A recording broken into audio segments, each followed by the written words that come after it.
जाकिर नहीं अनुपम तुम्हारी शरणे रेणु शत कोटि बार करूँ प्रणाम करूँ प्रणाम करूँ प्रणाम। जय जयती गुरुजनार 573 संख्यक आविर्भाव महोत्सव उद्यापनर विशेषक माधवदेव जन्मस्थान लेटेकुपुखुरी और जन्मस्थान उजिरतुलर रंगाजनर सम्पूर्ण सहयोगितारे जन्मक्षेत्र उद्योगत এই জন্মোৎসৱৰ যি উদযাপিত কৰা সভাৰ আজি মুকলি সভাৰ সভাপতি তথা শংকৰ সংঘৰ পদাধিকাৰ ডেকা বাপ আজিৰ সভাৰ সভাপতি আজিৰ সভাৰ উদ্বোধক বিহপুৰীয়া সমষ্টিৰ বিধায়ক ডাঙৰীয়া শংকৰ সংঘৰ সচিব ডাঙৰীয়া লগতে মঞ্চত উপবিষ্ট থকা ঠেঙাল কছাৰী সাহিত্য সমিতি সদৰ উপাধ্যক্ষ ডাঙৰীয়া বৰা ডাঙৰীয়া দেউৰী সাহিত্য পৰিষদৰ অধ্যক্ষ অমৃত বৰুৱা দেৱী ডাঙৰীয়ানী কে প্ৰমুখ্য কৰি মঞ্চত উপবিষ্ট থকা বাপ বান্ধৱসকল সেৱকসকল আৰু মোৰ সন্মুখত উপবিষ্ট থকা জ্যেষ্ঠসকল আৰু জন্মক্ষেত্ৰৰ আহ্বায়ক মণ্ডলী শুভাকাংক্ষীসকল দুইখন থানৰে সেৱকসকল সদস্যসকল সমস্তলৈকে মোৰ সশ্ৰদ্ধ শ্ৰদ্ধা নিবেদন কৰিছোঁ। মাধৱ গুৰুজনৰ এই জন্ম উৎসৱ ভাগি আজি তৃতীয়টা বৰ্ষত আমি ভৰি দিছোঁ, যি একত্ৰিতভাৱে জন্মক্ষেত্ৰৰ তত্ত্বাৱধানত উদ্যোগত দুইখন থানৰ এক সমিল মিলেৰে উদযাপিত কৰাৰ এক পৰিকল্পনাৰে আজি তৃতীয়টা বৰ্ষত আমি ভৰি দিবলৈ সক্ষম হৈছোঁ। ই অকল এই জন্মক্ষেত্ৰৰ লগত সংযুক্ত হৈ থকা সকলোৰে নহয়, বিহপুৰীয়াবাসীৰে নহয়, সমগ্ৰ অসমৰ বাবে এক শুভ বাৰ্তা। আজি জন্মক্ষেত্ৰৰ মাধ্যমেৰে অসমৰ এটা বৃহৎ সংগঠন মহাপুৰুষ শংকৰ মাধৱ গুৰুকিজনাৰ মহান সংস্কৃতিক আগুৱাই লৈ যোৱা এক নিৰবিচ্ছিন্নভাৱে সেৱা আগবঢ়াই থকা শংকৰ সংঘৰ দৰে এটা মহান অনুষ্ঠানৰ গুৰি বৈঠা ধৰা ডেকা ডাঙৰীয়াৰে প্ৰমুখ্য কৰি আৰু সত্ৰানুষ্ঠানসমূহৰ লগত সেৱা আগবঢ়াই আমি যিমানখিনি পাৰোঁ সেৱা আগবঢ়াই গুৰু দুজনাৰ মহান সংস্কৃতিক একত্ৰিতভাৱে মই ভাবোঁ আজিৰ সময়ত আমাৰ ক'ৰবাত হয়তো দুই এটা কথাত অমিল থাকিব পাৰে, কিন্তু সামাজিকভাৱে শংকৰ মাধৱ গুৰুকেইজনৰ সংস্কৃতিক আমি আগুৱাই নিয়াৰ ক্ষেত্ৰত যাতে আমাৰ কেতিয়াও পাচিৰ হ'ব নোৱাৰে, তাৰ বাবে আমি সকলো সতস্ৰতাৰে এই তিনিটা বৰ্ষ এনেদৰে আগুৱাবলৈ আৰম্ভ কৰিছোঁ। ই আজি অসমৰ সকলোৰে এক দৃষ্টান্তমূলক পৰিৱেশলৈ ৰূপান্তৰ হৈছে বুলি মোৰ অনুভৱ হয়।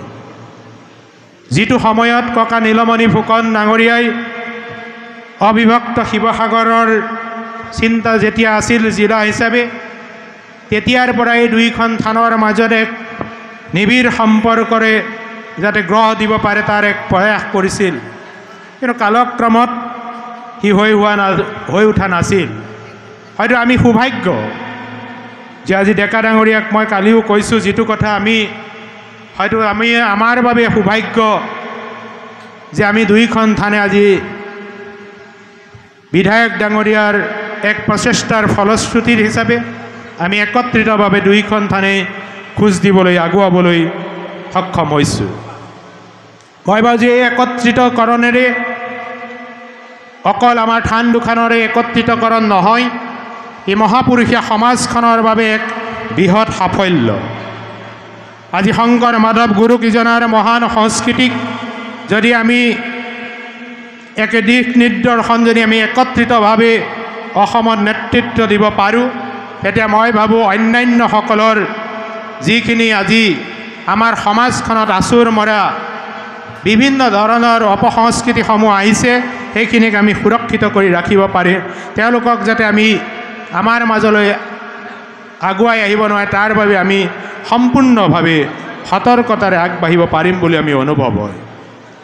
আজি শংকৰ মাধৱ গুৰুজনাৰ 537 সংখ্যক জন্ম উৎসৱত গুৰুজনাৰ প্ৰতি আমি শ্ৰদ্ধা নিবেদন কৰি কেৱল মাধৱ গুৰুজনাৰ যি অচলা ভক্তি, তেৰাই যি গুৰুৰ প্ৰতি যি অচলা ভক্তি, গুৰু সেৱাৰ কথা যদি আমি আলোচনা কৰিবলৈ যাওঁ, যিটো সময়ত শংকৰ গুৰুজন পাটবাউসীত আৰু মাধৱ গুৰুজন গণকুচিত থানত আছিল, সেই সময়ৰ যদি আমি চৰিত্ৰৰ মাধ্যমেৰে চাওঁ, মাধৱ গুৰুজনে পুৱা শংকৰ গুৰুজন শুৱাৰ পাতিৰ পৰা নুঠাৰ আগতেই গণকুচিৰ পৰা গৈ পাটবাউসী পায়, আৰু পাটবাউসীত গৈ গুৰুজনে স্নান কৰাৰ পানীৰ পৰা ধৰি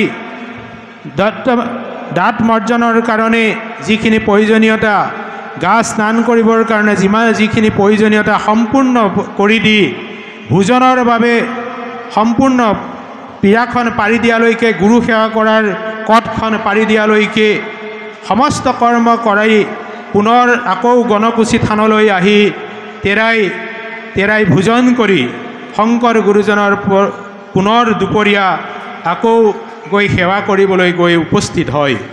এই ধৰণে তেৰাৰ যি আমি যদি জীৱনচৰিত চাওঁ, মাধৱ গুৰুজনাৰ গুৰু ভক্তিৰ যি নিদৰ্শন আমাৰ মাজত দি থৈ গৈছে, সেইখিনি মই ভাবোঁ আজিৰ উঠি অহা নতুন প্ৰজন্মৰ মাজত প্ৰচাৰ প্ৰসাৰৰ প্ৰয়োজনীয়তা আছে বুলি আমি অনুভৱ কৰোঁ। একনিষ্ঠভাৱে যি সেৱাৰ ব্যৱস্থা কৰিছিল, মাধৱ গুৰুজনৰ যি চিন্তা চৰ্চা, যদি তেখেতৰ সাহিত্যৰাজি, আজি শংকৰ মাধৱ গুৰুকেইজনাই আমাৰ মাজত যথেষ্ট সাহিত্য দি থৈ গৈছে। আজি ঘোষাৰ কথা যে আমি নকলেই নহ'ব, কাৰণ মাধৱ গুৰুজনে আমাক দি থৈ যোৱা ঘোষা, নামঘোষাৰ সকলো সময়তে যদি আমি আওৰাব পাৰোঁ, আমাৰ জীৱনৰ অন্তত বহুকাল উশৃংখলতাৰ পৰা আমি শৃংখলিত জীৱনলৈ আহিবলৈ সক্ষম হ'ব পাৰোঁ বুলি আমি অনুভৱ কৰোঁ।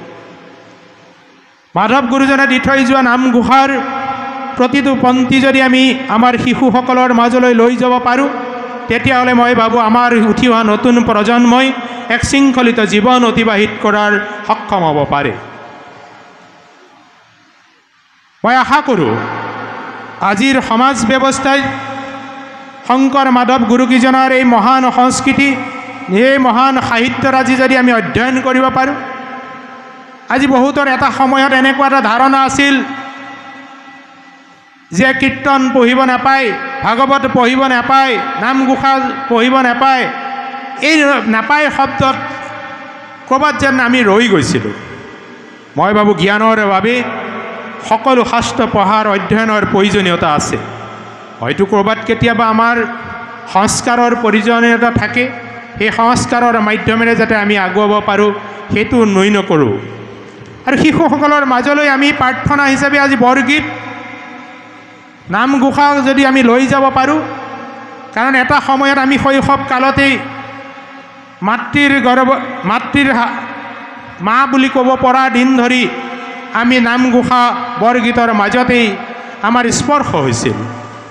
সন্ধ্যা ডবা মৰাৰ লগে লগেই আমি প্ৰাৰ্থনা ঘৰলৈ যাবলৈ বাধ্য হৈছিলোঁ।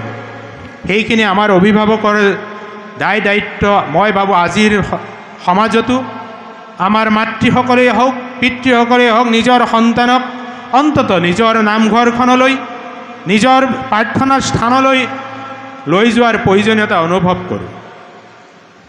আজিৰ এনেকুৱা এটা পৰিৱেশ আহিছে, আজি জন্মদিন বুলি কোৱাৰ লগে লগে মোৰ এটা কথা অনুভৱ হয়, আজি মাধৱ গুৰুজনৰ জন্ম উৎসৱৰ বাবে আমি কীৰ্তন ঘৰত বন্তি জ্বলাইছোঁ, নাম কীৰ্তন কৰিছোঁ, এক আধ্যাত্মিক চিন্তা চৰ্চাৰে আমি আগুৱাই লৈ গৈছোঁ।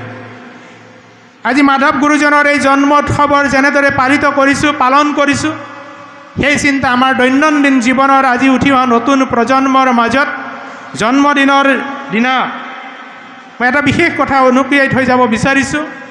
জন্মদিনৰ দিনা যদি 10 বছৰ হৈছে 10ডাল মম জ্বলাই খুৱাই নুমুৱাই দি কেক কাটাৰ এক পৰিৱেশ সৃষ্টি হৈছে। সেই সৃষ্টি কেতিয়াও আমাৰ নাছিল, ই এক পশ্চিমীয়া সংস্কৃতি।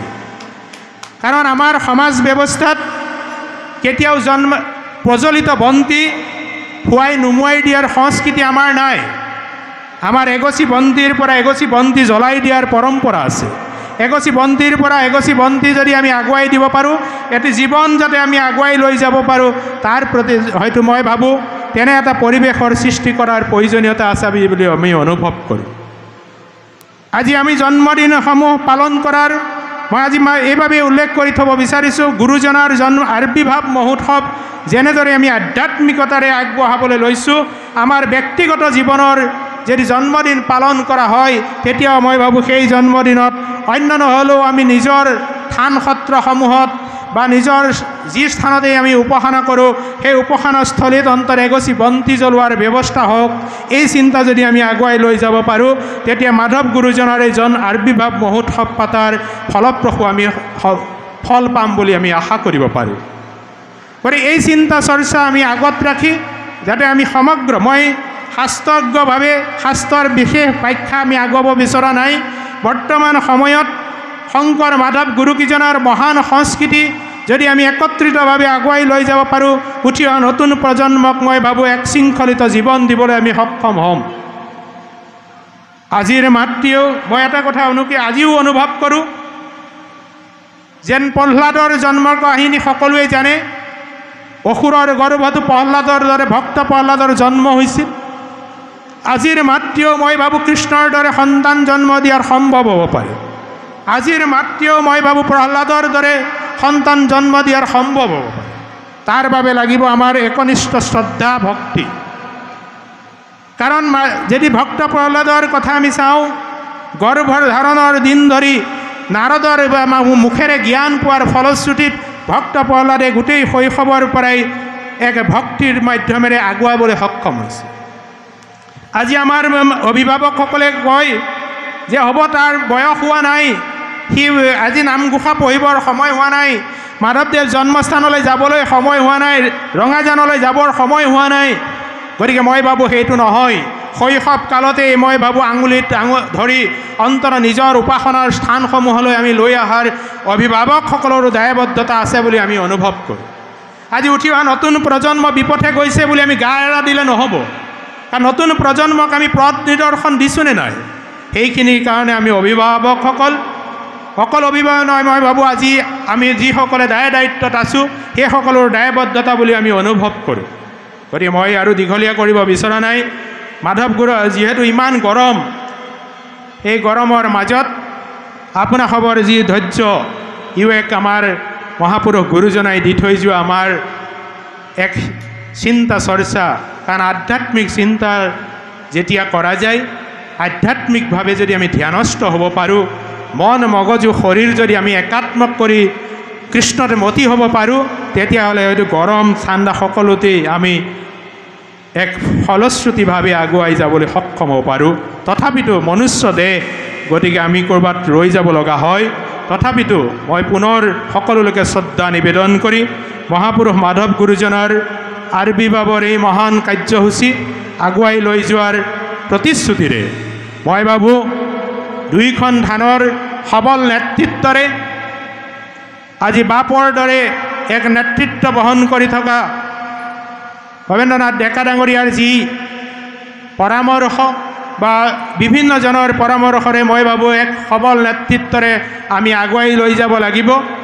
আৰু আমাৰ বিধায়ক ডাঙৰীয়াৰ যথেষ্ট এই গোটেই চিন্তা চৰ্চাত পৰিকল্পিতভাৱে তেখেতে আগুৱাই লৈ যাবলৈ চিন্তা কৰিছে। তাৰ ফলশ্ৰুতিত বহুখিনি কাম আগুৱাইছে। আৰু যাৰ কাৰণে এই ক্ষেত্ৰত আজিৰ এই সুযোগতে মই মাননীয় মুখ্যমন্ত্ৰীলৈকো ধন্যবাদ জনাম। কাৰণ তেখেতে দুইখন ধানক একত্ৰিতকৰণেৰে আগুৱাই লৈ তেখেতে এটা স্পষ্ট কৈছে যে উপাসনাৰ মাধ্যমত আমি ক'তো কেতিয়াও কাকো আমি বাধা দিব নিবিচাৰোঁ, কিন্তু সামূহিক উন্নয়নৰ ক্ষেত্ৰত যাতে আমি সকলো একত্ৰিতভাৱে আগুৱাব পাৰোঁ তাৰ প্ৰতিশ্ৰুতিৰে আমিও আগুৱাৰ প্ৰতিশ্ৰুতিবদ্ধ হৈ মোৰ আনুষ্ঠানিক বক্তব্য সামৰিছোঁ। কৃষ্ণ।